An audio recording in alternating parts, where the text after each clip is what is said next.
If I didn't get this good news today, I'd be at the bottom of the LA River. Finally!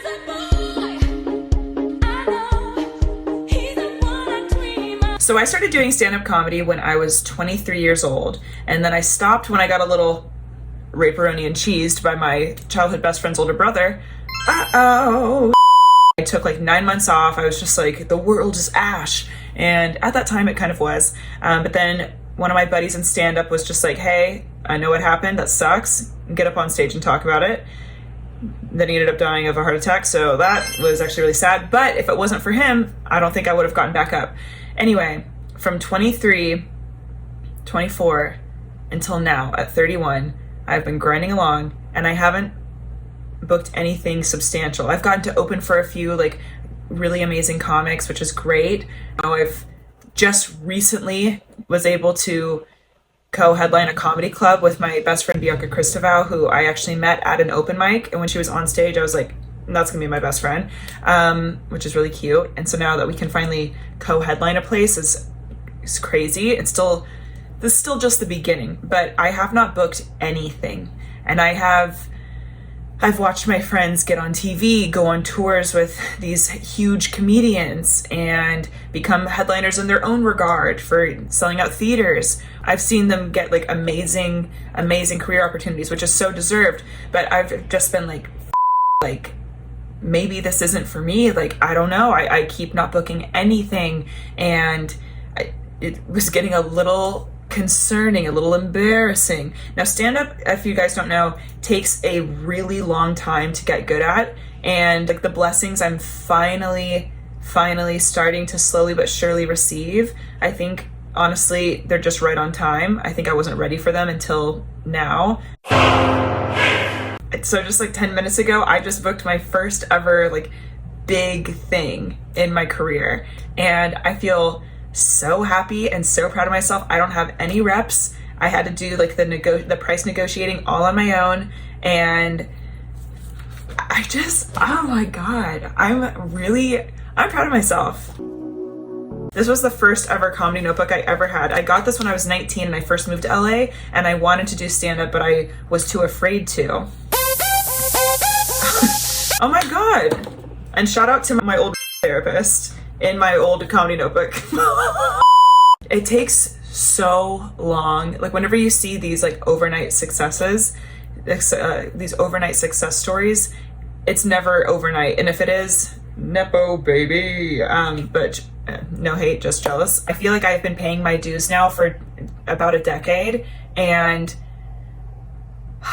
I feel like I'm able to put the work in it takes to achieve these blessings. And I feel like I've finally like gotten myself to like a healthy enough mindset where I can actually apply myself to work hard and to face the amount of rejection that I face. And I'd be facing a lot of rejection, so much so that it's actually getting kind of ugly. Oh, Eric, honey, let me call you in like 5 minutes. Okay, I love you, bye. I've been pouring my blood, sweat, and y'all already know, a lot of tears into this career. You miss out on a lot, right? Like I've missed out on having a traditional lifestyle, and not saying that I can't ever or won't ever have a family, whatever that looks like, but I've made a lot of sacrifices. And in like the past literal month and a half, I have been starting to see certain areas of my life start to shift for the better. And I just, oh my God. Y'all, this is so sweet. So my best friend, Bryce Piper, met him when I was 19 working at a hideous restaurant job in Hollywood. Don't worry, I was fired. He became the manager. I would write down how many like shows I would do, how many mics and shows I would do a day. And so mics, 0, show 1. Okay, don't pause and read this because it's really embarrassing. This is in 2017. This is so cute. Okay, I have when I got first booked on. Okay, so Tuesday, January 9th, 2018, I got chosen to do, or I got picked to return to the Laugh Factory mic. And what you would do is I would wait outside the Laugh Factory at like 4 p.m. and then go in at like 6 p.m. or something, or maybe 5:30. You put your name in a bucket.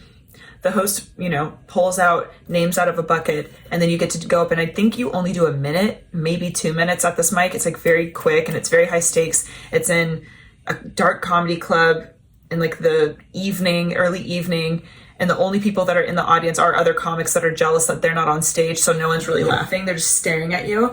And I remember this specific day that I got picked to do this mic, I did a really good job, and then I got asked to come back and showcase, and then I got to do 3 minutes. And then down the line, I got to end up being on the Laugh Factory showcase called Fresh Faces, and then the pandemic happened.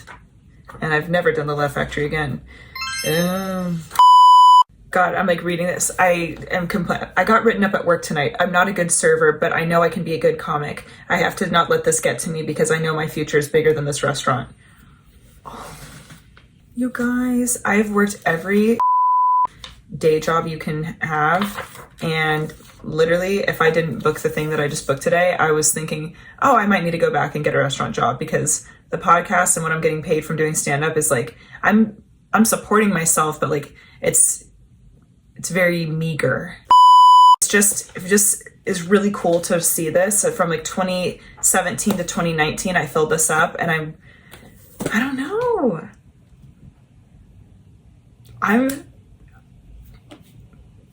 I'm so happy. Sometimes I get scared that this is a frivolous pursuit, and it's definitely a mentally ill one. This is definitely a mentally ill pursuit, but it just feels so good to finally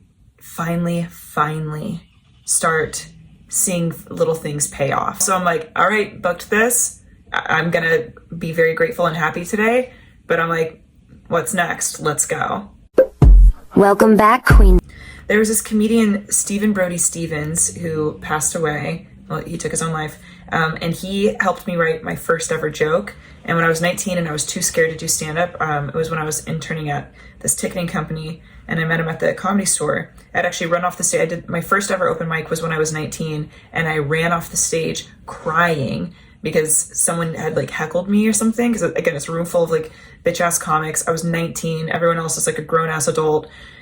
And I get up on stage, I said one little joke, I took my eyes off my friend, and then I just ran off the stage, and I'm like crying in the parking lot. Everyone's making fun of me. There's unfortunately still some comics to this day that remember that. But Stephen Brody Stevens was so nice to me, and he wasn't a weird creep like a lot of other men were at the Comedy Store. And he was just like, hey, you know what? It's okay. And also, you don't need to do it right now. It's normal to be scared. Like, just go out and live some life and then come back and do it. It'll be okay. It'll always be here. His gentleness and his empathy were exactly what I needed, and he really comforted me in a time of need. And then we met at a coffee shop, and he just really helped me, and I still have his advice written out in this raggedy ass journal. It's like my most prized comedy notebook. And I wrote jokes in here for years before I actually had the courage to get back up on stage. But wow. I have had so many people tell me to quit, that I'm not funny. I mean, there's a video going viral on my page right now, not in a good way, in a bad way, where all these guys are like, you unfunny you think this is comedy? And I'll be the first one to say it. The bit that I posted, I kind of just needed content for that day. It's not my greatest delivery, but it is funny, bitch, and so am I. Let this be a reminder to y'all to just not give up on yourself and your goals. There's so many times where I was like, oh, I'm just gonna quit. I mean, after I was assaulted over the pandemic, I'm like, do I even want to do this anymore? When we got out of the pandemic, I felt like I regressed, which is normal because I wasn't doing stand-up for over a year and a half. But I was just like, oh God, I'm so bad. I don't know what to do. And then especially when I start seeing all my peers, like their careers just, you know, moving at the speed of light. And I'm like, oh, what's wrong with me? What am I doing? But you know what? Everyone's path is different. Everyone's timeline is different. And all I know is today's a really good day. Oh God, I needed this. Never give up. Ever. Unless you're pursuing an ex, give up on that. I'm really excited because I just know that this is just the beginning of more big, beautiful things. I'm really excited. Stay tuned!